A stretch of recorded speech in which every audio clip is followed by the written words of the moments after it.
પદ્માવતી સેન્ટરને હટાવી ત્યાંના વેપારીઓને કારેલીબાગમાં શોપિંગ સેન્ટરમાં દુકાન ફાળવી આપવા નિર્ણય લેવાયો હતો।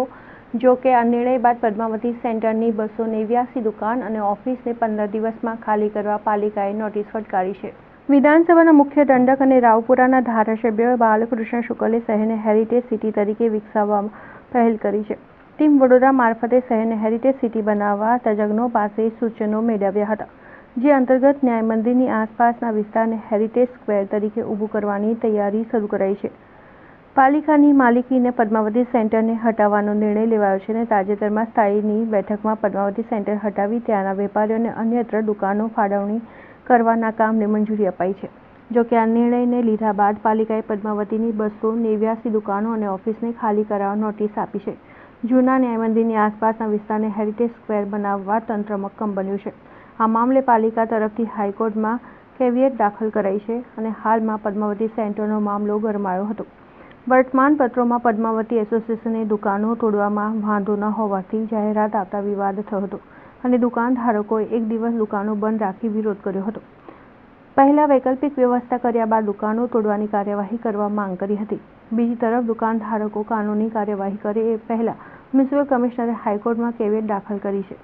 સેક્શન 148A મુજબ કેવિયેટ દાખલ કરી છે અને Gujarat provincial municipal corporate act 1949 મુજબ રજિસ્ટર્ડ એડીથી નોટિસ ફટકારી છે, જેમાં ઓફિસ અને દુકાનો મળી 289 લોકોને 15 દિવસમાં મિલકત ખાલી કરવા નોટિસ ફટકારી છે। અગાઉ સ્થાયીની દરખાસ્ત મુજબ પદ્માવતી સેન્ટરના વેપારીઓને બુડા સર્કલ નજીક આવેલા કચરા એકત્ર કરવાના જૂના પ્લોટમાં પાલિકા 50 કરોડના ખર્ચે બનાવનાર શોપિંગ સેન્ટરમાં દુકાનોની ફાળવણી કરશે તેવી જાહેરાત કરવામાં આવી હતી।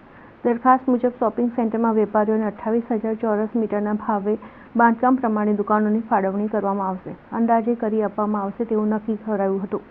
જો કે સંકલનની બેઠકમાં શોપિંગ સેન્ટરનો કચરો એકત્ર કરવાના જૂના પ્લોટમાં કરવાની જગ્યાએ અન્યત્ર દુકાનો ફાળવવાની ચર્ચા કરાઈ હતી। જો બધા વેપારીઓ આજની તારીખમાં જેવું જ નોટિસ મળી છે, બધા ટેન્શનમાં છે અને અમે વેપારીઓ છીએ, અમે વિવાદમાં ટકરાવવામાં નથી માનતા।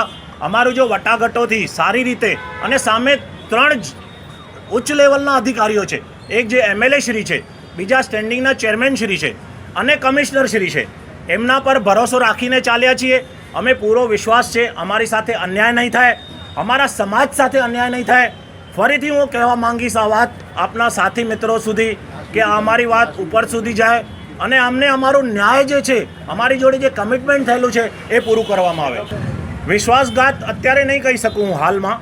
અત્યારે અંદર ટેકનિકલ શું પ્રોબ્લેમ આવ્યો છે સ્ટેન્ડિંગ કમિટીની મિટિંગમાં જે છેલ્લી આચારસંહિતા પહેલાં હતી એ અમને નહીં ખ્યાલ આવે। એ અંદર એમનું ટેકનિકલ શું હતું, કેમ એ મુદ્દો અટકી ગયો છે, રોકવામાં આવ્યો છે, એ એમનો વિષય છે।